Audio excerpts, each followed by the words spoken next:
Bismillahirrahmanirrahim. Aziz Allah'ın xeyri, bereketi, salamı, afiyeti sizin ve ailenizin üzerine olsun. Güzel insanlar. Aziz Allah sizi Allah'tan başka kimseye mühtaç etmesin. Biz Kur'an-ı Kerim'i öğretmeye, öğrenmeye, tebliğ etmeye, tanıtmaya devam ederiz. Niye göre? Çünkü Kur'an-ı Kerim'i öğrenmek Allah'ı öğrenmektir, Allah'ı tanımaktır. Elçini tanımaktır, Kur'an'ı tanımaktır, hayatı tanımaktır, insanı tanımaktır, xeyri, şəri bilmektir, cenneti, cehennemi bilmektir, cennetten giden yolu, cehenneme giden yolları seçmek demektir, güzel insanlar. Ben buna inanırım ki biz Allah'ı doğru tanısak, elçilerimizi doğru tanısak, Kur'an-ı Kerim'i doğru tanısak, güzel insanlar. Din təsəvvürümüz düzələcək. Din tacirləri bizi əsir ala bilməyəcək. Biz bu xurafətdən, bu cəhalətdən, bu pislikdən, bu qəflətdən qurtaracağıq deyirəm. Qur'an-ı Kərimi tanımaq, mən deyirəm ki, bir milli vəzifədir. Hər kəsin bunu doğru qavramasını istəyirəm, gözəl insanlar. Bugün ben Kur'an-ı Kerim'in size o ayelerini okuyacağım ki orada Allah mükemmel bir şekilde insana nece ümit verir. Burada iki şey arasında alaka kuracağım. Onlardan biri budur ki aziz Allah'ın Allah merhametli olmasıyla insana ümit vermesi arasında sık bir bağ kurulur. Bilirsiniz ki Kur'an-ı Kerim'de her söz, her ayeler, sureler birbiriyle iç içe bağlıdır. Bakın Allah merhametlidir deyirik. Allah'ın merhametinin ölçüsünde biri budur ki bu Kur'an indi size okuyacağım ayeler deyir ki, buyurur ki aziz Allah'ın merhametinin ölçüsünün biri de budur ki o insana ümit verir. Bakın merhamet ve ümit arasında alaka kuracaksınız. Er-Rahman olan Allah'la ümit veren Allah arasında bağ kuracaksınız. Allah neden insana ümit verir? Çünkü o merhametlidir. İnsanı çok sevir, bağışlayandır, tövbeleri kabul edendir. İnsana der ki yasa batma ey insan. Karanlığa batma ey insan. Çıkış yolu var ey insan. Allah boyda güç var ey insan. Neden ona yönelmişsen? Allah bize öğretir ki ümitsiz olmak insanı şeytanın tələsine düşürür. Şeytan istəyir ki insan ümitsiz olsun. İnsan belə fikirləşsin, hər yer qaranlıqdır, çıxış yolu yoxdur, günahlara batmışam, artıq məhv oldum, artıq bitdim, artıq Allah məni bağışlamaz, artıq edəcək bir şey yoxdur deyə düşünsün. Şeytan belə istəyir. Allah deyir ki iman sənin güc qaynağındır. Kur'an senin güc qaynağındır, nur qaynağındır. Kur'an kimi bir qaynağın var, sen neden ümitsizsən ey İsa? Bakın Allah'ın merhametiyle, Allah'ın sınırsız, sonsuz merhametiyle ümit arasında alaka kuracağız. İnsana deyir ki Allah'ı doğru tanı. O kadar merhametlidir ki ve o merhametin en önemli özelliklerinden biri budur ki sana ümit verir. Esaslı ümit verir. Boş ve değil, esaslı ümit verir. Arkasında kaynak olan, güç olan, vaad olan, gerçek olan bir ümit verir sana. Ümidi olanı kim məğlub edebilir mi? Kimse məğlub edebilir mi? Şeytan insan ne zaman məğlub edir? Şeytan insanı o zaman məğlub edir ki insan ümitsiz olur. Şeytan istəyir ki önce insan ümitsiz olsun, sonra onu tələsində salsın, sonra onu həlak etsin. Ümidi olanı heç kim məğlub edə bilməz. Məğlubiyyət ne zaman başlayır deseniz mənim ölçüm budur. Ümid itəndə məğlubiyyət başlayır.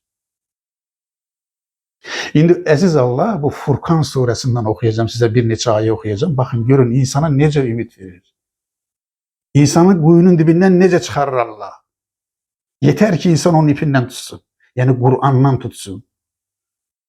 Furkan suresi Kur'an-ı Kerim'in 25. suresidir. 77 ayedir. Furkan sözünün manası ayrıcı özellik demektir. Bakın Kur'an'ın işi ne deyir? Allah bu kitabı ne için gönderip? Elimle, tesirle cehaleti birbirinden ayırır. Hayırla şer'i ayırır. Cennetle cehenneme ayırır. Müminle kafir ayırır. Doğru yoluna yanlış yolu ayırır ve insana yol gösterir. Der ki ey insan, ağıllı, vicdanlı, iradeli varlıksan, yolu seçme senin için. Bakın bu 25. sure olan Furkan suresinin ayelerinde Allah bakın insana ne kadar ümit verir, ne kadar merhametlidir, ne kadar merhametinin delillerini ortaya koyuyor. Bakın 70. ayede buyurur ki, okuduğum aye Furkan suresinin 70. ayesidir. Bismillahirrahmanirrahim. Evvel elə bil o günahların içerisine batmış insanlara bir sayır orada, o hissesini okumuram. Yani təxminən belə demiş olur ki, o insanlar ki var ki günahların içerisine batıblar. Onlar adətən belə bir ölçü var. İnsan günahlara nə qədər bulaşırsa, Allahdan uzaqlaşma ölçüsü də, məsafəsi də o qədər artır. Qaranlıq olduqca, günaha batdıqca insan belə fikirləşir. Artıq mənim üçün gecdir. Artıq hər şey bitmişdir. Artıq geriyə dönüş yoxdur. Artıq Allah məni bağışlamaz. Yəni günahlara batma faizimiz, dərəcəmiz artdıqca Allahdan uzaqlaşma dərəcəmiz də o qədər artmış olur. İndi Allah, əziz Allah, o insanlara deyir ki, ancaq, yəni ey insan, ancaq günahlara batsan da, ancaq iman etsən, baxın bir ölçü qoydu, iman etsən, yəni tövbə etsən, təmizlənsən, sonra imana yönəlsən və salih əməllərinlə, baxın iki ölçü, iman və salih əməl. Bunu hər zaman mən vurğulayıram və altından xətt çəkirəm. İnsanın xilaskarı özüdür. İnsan xilaskar axtarmamalıdır. İnsanın xilaskarı özüdür. Yəni imanı və salih əməlləridir. Cənnətin açarı budur. Kimsə sizi kimsənin əlindən qurtarmayacaq. Bu nağıllar bitdi. Allah buyurur ki, ancaq iman edən və salih əməllərlə Allaha yönələnlərin, diqqət edin burasına, görün necə bir ayə gəlir.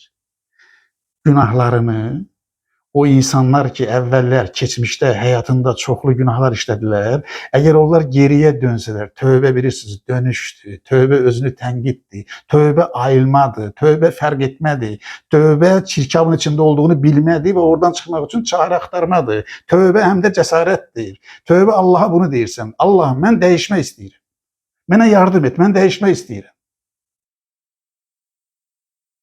Bax, Allah buyurur ki, o günahların içərisində batmış insanlar əgər tövbəyə yönəlsə, iman etsə, təmizlənsə, salih əməllərlə Allaha yönəlsə, diqqət edin, Allah onların keçmiş günahlarını nəinki bağışlayar, o günahları savaba çevirir.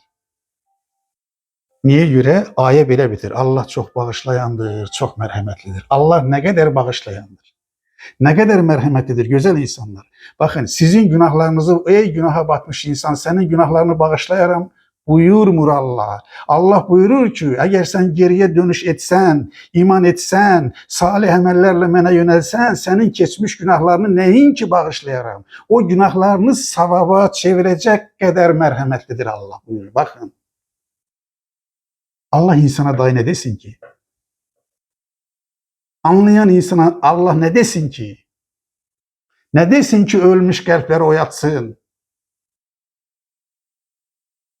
Sonra da buyurur ki, əziz Allah, ona bu imanla və salih əməllə yönələn insan, diqqət edin burasına, Allaha imanla və salih əməllə yönələn insan Allaha tam yönəlmiş olur.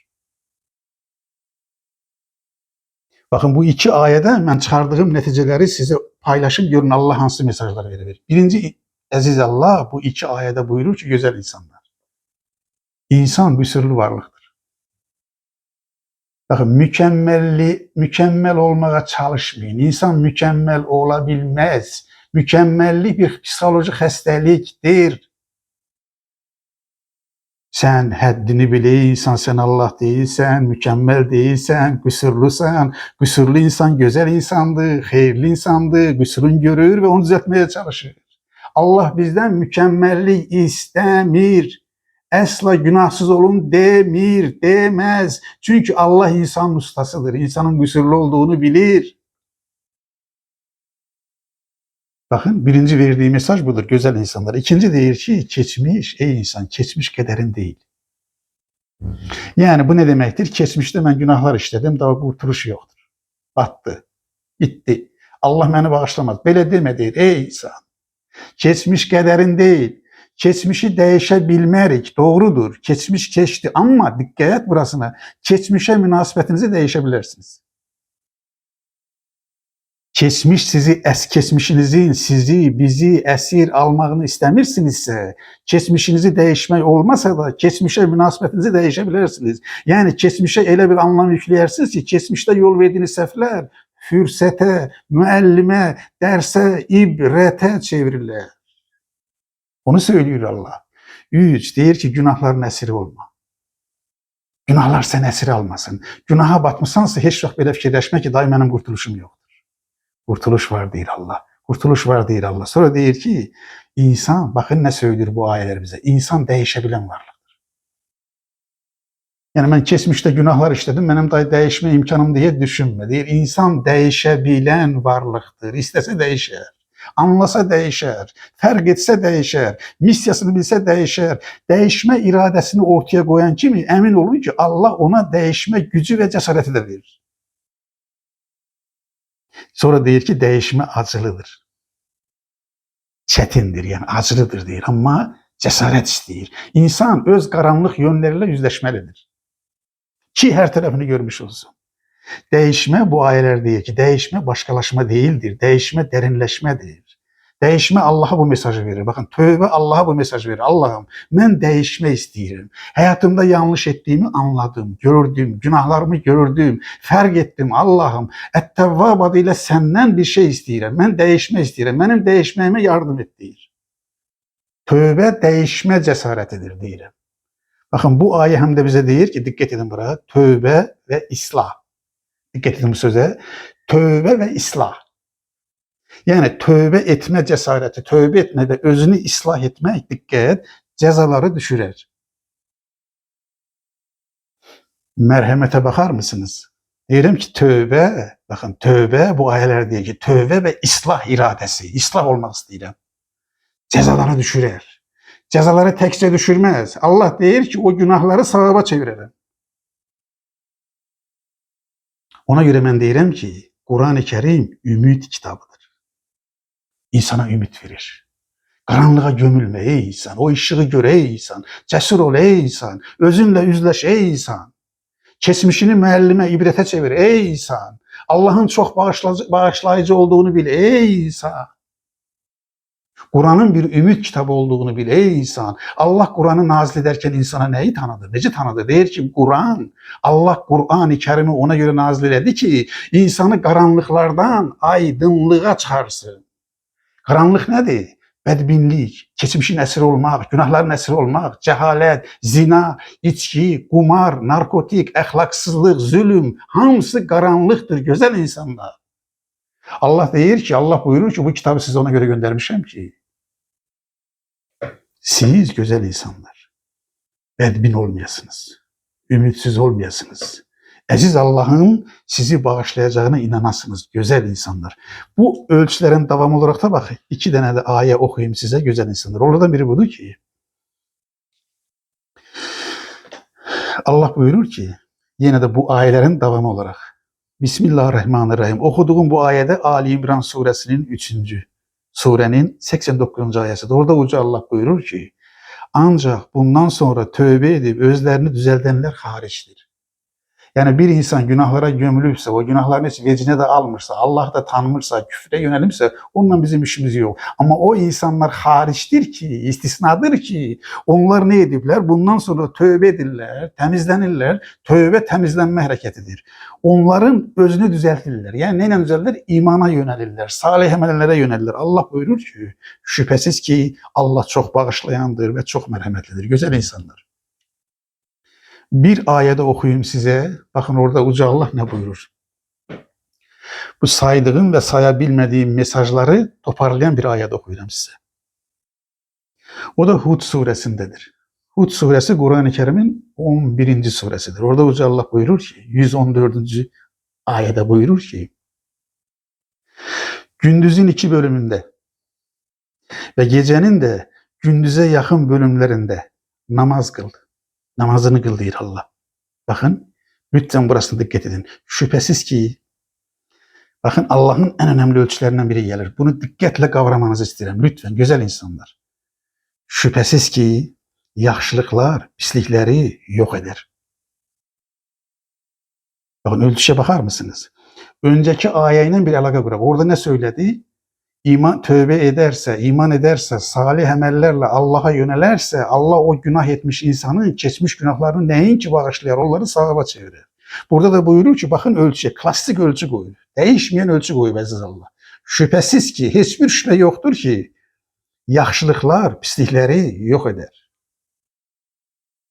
Yani eğer siz imana gelseniz, salih emele gelseniz, hayır işler görseniz, geçmiş günahlarınızı Allah neyin ki bağışlayar, sevaba çevirir, güzel insanlar. Bakın bu ne? Bu ölçü. Hangi ölçü? 2 ölçü. 1. yaxşılıqlar pislikləri yox edər. 2. Allah iman edib salih əməl işləyən insanların keçmiş günahlarını nəinki bağışlayar, onu savaba çevirər. Ölçüsü gerçeği hatırlamak istəyənlərə bir hatırlatmadır, bir zikirdir. Bakın zikir nedir? Hatırlama. Yani unutma ey insan. Neyi unutma? Bu ölçünü unutma ey insan. Bu ölçünü unutmasak ne olacak? Yasa düşmeyeceğiz. Günah işlesek de bedbin olmayacağız, ümitsiz olmayacağız, karanlıkta olmayacağız, şeytanın telesine düşmeyeceğiz. Bileceğiz ki Er-Rahman olan, Er-Rahim olan, Er-Rauf olan, Et-Tevvab olan bir Allah var ve o Allah'ın ipine sarılsak, Kur'an'a sarılsak, iman etsek, tövbe etsek, temizlensek, salih emellerimiz olsa bizim Allah geçmiş günahlarımızı savaba çevirecek. Çünkü neye göre? Çünkü Allah ölçü koydu. Yaxşılıklar pislikleri yok eder deyir. Bu bir zikirdir deyir. Bu bir zikirdir. Değişmeyen ölçüdür. Hatırla ey insan. Yaz, yapıştır evinin her tarafına. Yaxşılıklar pislikleri yok eder. Son ayəndə oxuyuram. Hardan oxuyuram? Hud suresi 115. ayədə Uca Allah buyurur ki, səbirli ol. Niye göre? Bu dediklerimin hamısını etmek insandan səbir istəyir. Səbir nedir? Səbir yatmaq deyil. Səbir direniştir. Diren deyir ey insan. Günah kuyusundan çıkmak için diren ey insan. Allah'ın ipinden tut ey insan. Temizlen ey insan. Tövbeye gel ey insan. Bunlar hamısı sabır isteyir. Niye? Şüphesiz ki Allah, bak dikkat edin, güzel davrananların, dikkat edin buraya. Şüphesiz ki Allah güzel davrananların ödülünü, mükafatını asla ve asla zayi etmeyecek. Kimlerin ödülünü, mükafatını tam vereceği Allah? Güzel davrananların. Bu ayeler arasında bir bağ kursak, güzel davrananlar kimlerdir?